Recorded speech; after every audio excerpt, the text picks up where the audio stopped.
Hello and welcome back to my 10 favorite people. Hope you're doing well. I'm incredibly excited for today's video because it looks like we're finally getting some clarity as to what comes next for Bitcoin, whether we take a look at the recent ETF flows or the recent S&P 500 price action and what's likely going to happen next for the S&P 500 as the market continues to price in the fact that we're only getting one rate cut this year.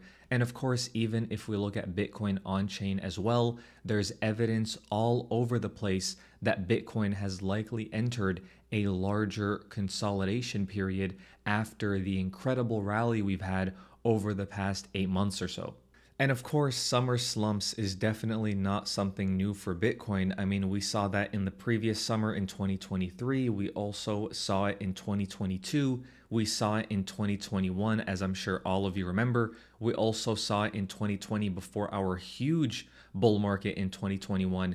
And even in 2019, it was sideways as well. Same thing in 2018. And we'll continue to see the same thing if we go back further. And really, this makes a lot of sense because this isn't a Bitcoin specific thing.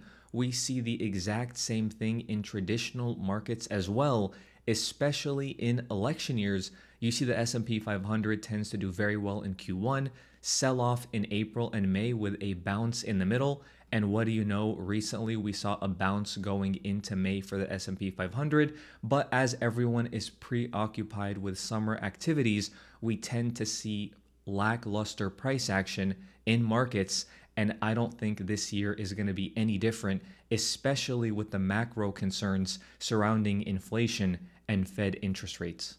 And I thought this would be a good way to visualize my expectations for the rest of 2024 and what regions Bitcoin is likely to visit. As you can see here, I put it as very likely that if we do get a bounce from this level, we come and revisit it at least once if we're going to continue higher after that. But it's also very likely that we visit the 50 to 53K region. It would be the first 25+% correction for Bitcoin. I think we'd likely need to bounce first before it happens.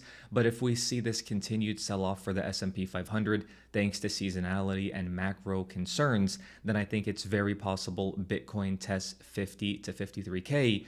But then things start getting less likely when we start talking about these lower ranges like 40 to 45K, which is where the ETFs launched, and of course the 25 to 32K region, which is a range we consolidated within for 6 months before continuing higher. So it's very unlikely, in my opinion, that those prices get revisited in 2024. Now, full disclosure, in this video, I am talking about probabilities and being prepared for multiple outcomes. Of course, Bitcoin can just V-bottom and skyrocket from here because a major central bank puts Bitcoin on the balance sheet, or some huge thing happens with monetary policy and interest rates that just makes the entire market go crazy into some left translated cycle peak.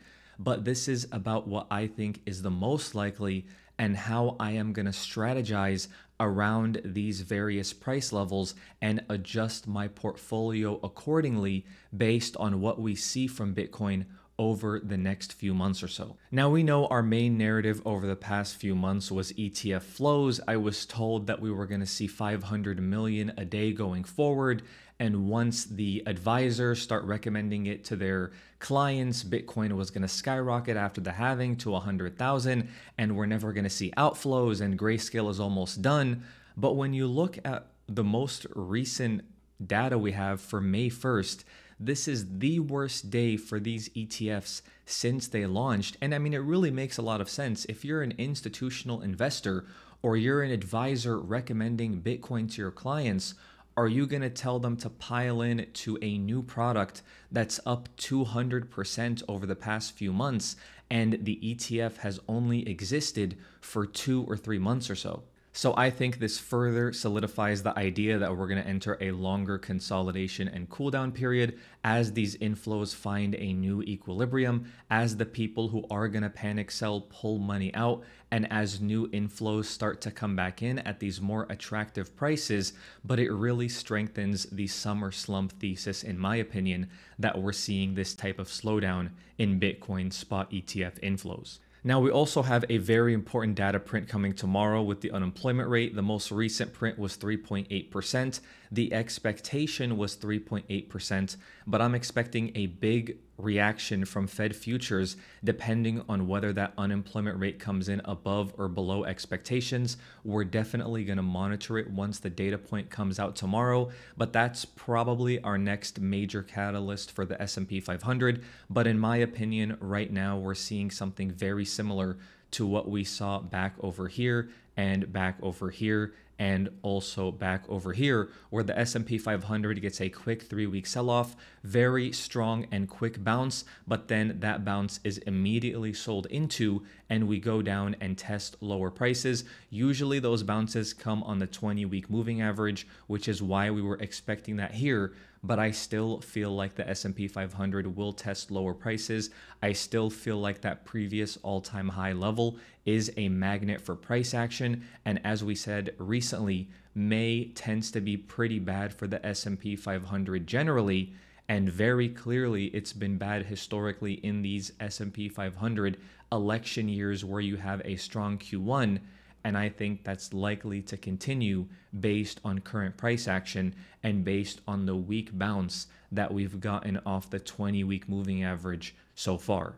And of course, for those of you that haven't been following the channel for a while, we monitor the S&P 500 because historically it has been incredibly correlated with Bitcoin. They bottom around the same time because they're both risk assets. They top at around the same time before larger corrections. And we've seen the same thing year after year. I don't expect that to change anytime soon, no matter what anybody says. And I think the ETFs even further solidified that because now a lot of Bitcoin volume is done on traditional markets via these ETFs. So if anything, I expect S&P 500 correlation to increase. And now looking at everybody's favorite type of data, Bitcoin on-chain metrics, we're seeing continued cool off here on the MVRVZ score, which essentially means that when Bitcoin went from undervalued to fair value, there's a lot of profits being taken on chain. And it's likely that we see a cool off period before price really starts to rally higher, as a lot of investors that bought at lower prices or bought quite a while ago start to lock in those gains after such a strong and quick move where there's a lot of unrealized profit on the table. And now that we've covered why the data and Bitcoin's historic summer price action point to a summer slump and a potential cool down period, let's talk about my actual strategy for my portfolio. And funny enough, I really still don't feel that tempted to deploy cash at these current prices, because when I look at my portfolio, only 20% of it is cash. And if I'm going to expect a couple of weeks of cool off and a decent likelihood of lower prices, I'm just not in a big rush to allocate my cash position. So what I'm thinking of doing is, if we do end up seeing this 50 to 53K level, I will put in a quarter of my cash position. If we get to this 40 to 45K level, which again is unlikely but not impossible, I will put in another half of my cash position and I'll save 1/4 for these very unlikely prices. Again, it is very unlikely to hit. So if I was 100% cash right now, I would have probably started slowly DCAing at these prices and save dry powder for lower prices. But because I'm already so heavily allocated, in my opinion, I know for a lot of you, you would consider this underexposed, but for my risk tolerance, I'm very comfortable with my current allocations. And I really want some type of big discount or big opportunity to actually push me to deploy some of that cash. And I don't really feel that yet. Maybe once we hit these lower levels, maybe even if we were to see 40 to 45K, which again, I am not going to wait on the sidelines fully cash to buy those levels because they are unlikely as I have it listed here. And of course, I'm definitely not going to hold my breath for these prices, because the lower you go, the less unlikely it becomes. And the people calling for sub 10K or sub 15K, I mean, maybe in this massive recession scenario, you may be right. I just don't know how you plan around that fact, besides just sitting on your hands and holding no assets for the next 12 months. So I like to have a plan that can work in multiple scenarios instead of just waiting to go all in at very low prices and praying they actually happen, when in reality, it's way more likely we never get those prices and price just goes higher without you. And then you're forced to FOMO or emotionally buy in because you were a little too overconfident that whatever price levels you wanted to be reached never got reached. So for now, portfolio stays the same, and we'll see what happens with price action over the next few weeks. Also have Bitcoin dominance at a very interesting level. It's holding the 54% breakout, and I think there's going to be some really interesting assessments that have to be made if Bitcoin dominance ends up breaking down here. We've been seeing pretty solid strength from Ethereum and altcoins as a whole. With this recent Bitcoin sell-off, a lot of them are holding their previous lows or staying very close to them. But for now, I feel like I'm already overexposed to Ethereum and decently exposed to Solana, even with this really nice bounce we've seen recently, and I don't feel the need to change my positioning as of right now. And of course, I know it's very easy to get caught up in the short term. I try to zoom out and focus on the long term as much as I can on this channel. These ETFs will still be incredibly bullish for Bitcoin in the long term.